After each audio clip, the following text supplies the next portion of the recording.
Hey, it's Deborah Atkinson, host of the Flipping 50 TV show and the Flipping 50 podcast. Here to talk to you about what might be in your protein shakes that you're not aware may actually be toxins that get in the way of the exact reason that you're taking those protein shakes. So if you're taking them to bump up your protein so that you can create more lean muscle mass or stop the muscle losses that happen after 50, actually after age 30, and you want a little bit more protein to help bump your metabolism and help you burn fat longer, you want to be aware of what else is on that ingredients list that may be getting in the way of you getting the results you want. So I'm going to share some information with you. This is a long list, and yet it's still by no means conclusive or all inclusive. So keep looking, keep getting more information. So I'm going to start at the top. I'm going to go through these one by one and look down below in the blog linked to the video so that you can get a little bit more information to fill in the blanks on other things. And by all means, please have some questions and comment down below if this was useful or stirred up some other questions. So number one is GMOs. You're looking for any ingredients that are genetically modified. So obviously something's not going to just be listed as, hey, GMO, but what you're looking for is no GMOs. You're looking for on the label it telling you that there is no GMO. And here's why. There just have not been enough testing to prove that we're all going to be healthy if we're eating and consuming GMOs on a regular basis. So you want to be sure that you're not confusing your body, because a confused body means a slowed metabolism. That's the way the body protects you. Backfires, I know, doesn't sound great. Number two is artificial colors. Now that one probably goes without saying. You know by now to look for red dyes and yellow dyes, but even quote unquote caramel colors, are important for you to look for. Now the next one, and this one can be a little tricky. So natural flavors and disclaimer. So self-reveal. Flipping 50, which is my brand, carries 3 types of proteins. And I carry a paleo protein, which is animal protein without dairy or soy. A whey protein, which of course is dairy. And then pea protein, it's plant power, but it's 100% pea protein. And there are some natural flavors in my label and ingredients. So not intentionally throwing myself under the bus, but I want to disclose I do know and looked thoroughly into what goes into it. So you want to make sure you've got a reputable source. Make sure you know the voice behind your product if you're going to trust something. And you want to look for several clues that tell you, okay, does it say natural flavors? And then it also says a lot of ingredients that you cannot pronounce. That's a clue, okay? Carrageenan and gum. Now in a lot of things there's gum, there's some type of gum which helps to bind things and make them stick together, makes them a little bit more thick. So a thick, creamy kind of a shake or consistency is what it's going to help with. But carrageenan gum is one of those that you want to watch out for and minimize your intake. So if you don't do very many processed foods and the only place you're getting it is on a very low level on an ingredients list, so it's not listed high up or one of the first, it's one of the very last things, and you don't have it very often, okay. But if you're having it consistently and frequently on some of the things that you're eating, you're probably getting more than enough, and in fact more than you want. So try to avoid that one in particular. The next thing up, 2 of them. Let's address antibiotics and hormones, because really we're talking about the same thing, and primarily that's going to be in something like my case, the hydro beef, or in a whey protein. You want to make sure it says no antibiotics were used, no hormones were given to the animals that were raised to create this product. And you want to be sure that it specifically says that. And if it doesn't, you have no guarantee, and the probability is because they know, producers and marketers know we're looking for that. We want clean products, and so they're going to put it there if it's true.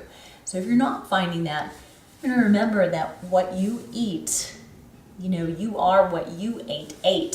So if they were fed antibiotics and hormones. You too are getting additional hormones and antibiotics.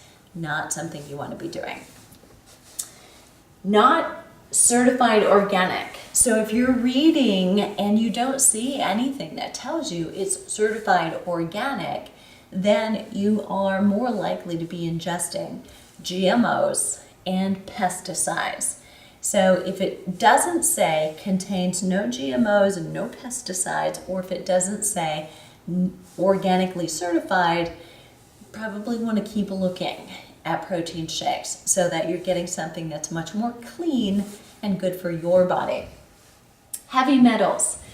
Third-party heavy metal testing is becoming more and more of a standard. So you're looking for something on the label that says this was third-party tested for heavy metals, or that you get a pretty quick immediate response if you ask. Not every label carries that. So I, for one, know that my products have been tested for heavy metals and were good, right? They had to match a certain level.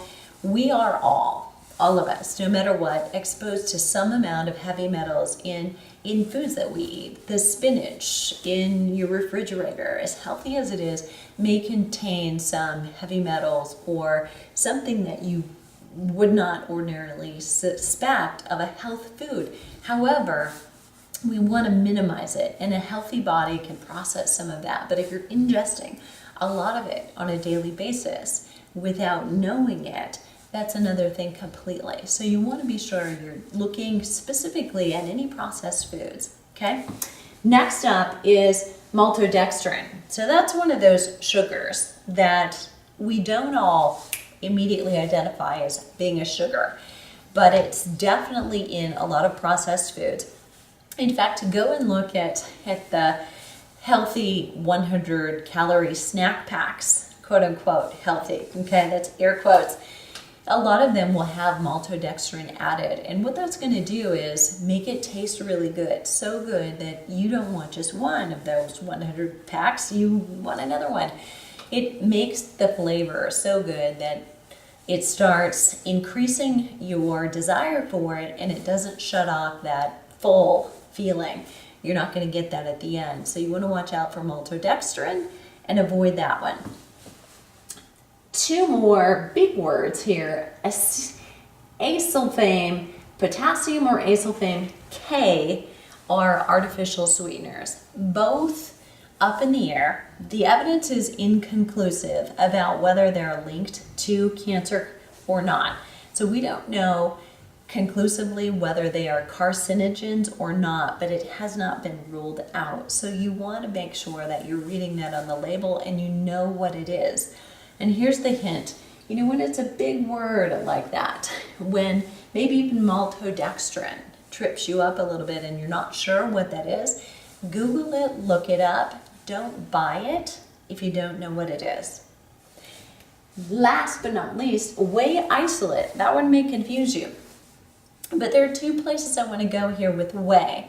And before I even get into whey isolate versus concentrate, which is why it's here on the board, whey concentrate is actually much better. But first, before we get there, you want to know that you tolerate dairy. So you've tested it yourself by removing it, reintroducing it, because whey is dairy. Sometimes my clients or new customers in my programs don't always put those two things together, that whey protein came from milk. So whey and casein are curds and whey, right?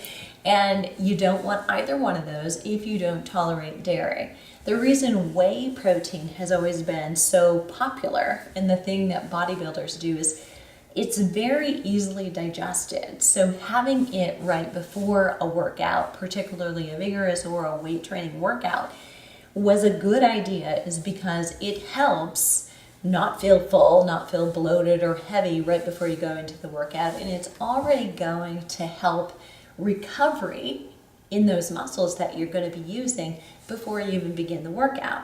Or likewise, on the flip side, to have a protein shake after your workout Whey is very rapidly digested, so right away it goes in and starts rebuilding and repair the micro tearing that actually occurs in exercise. All exercise, yes, even mild, moderate, but definitely in more moderate and vigorous. So rest between exercise is important.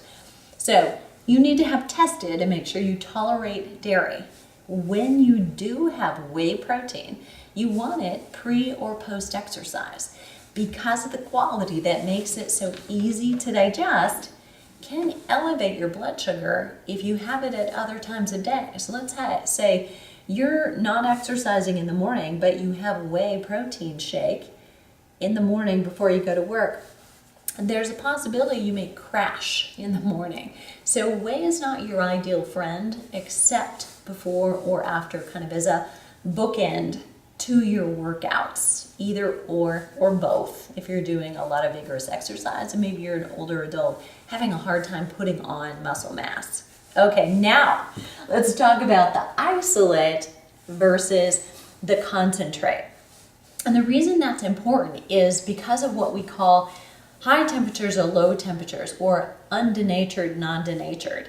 Meaning if you cook something at a really, really high temperature, we're going to cook some of the good out of it.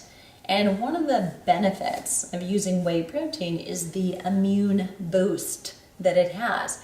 So it brings a lot of immunity boosters, great for this time of year or any time of year, but also helps with glutathione production naturally. So it has kind of a precursor that helps your body do that all by itself.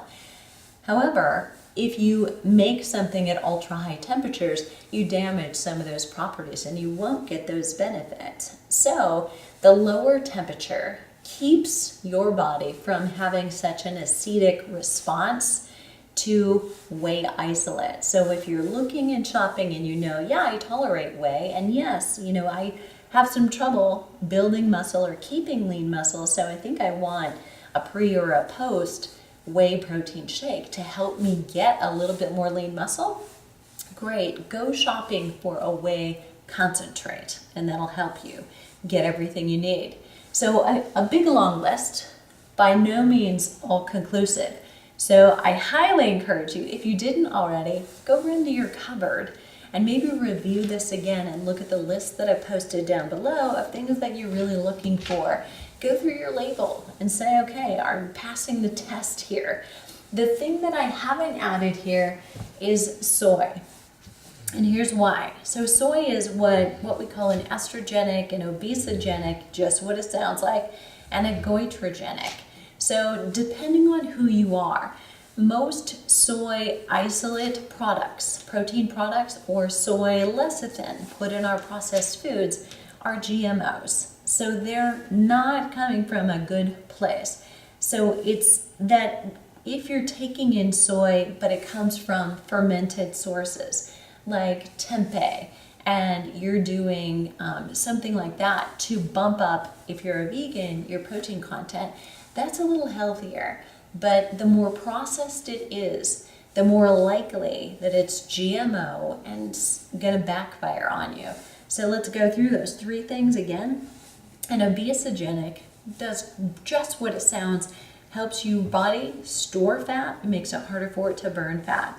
A goitrogenic means that there's some disruption for thyroid function. And the estrogenic means your body gets confused.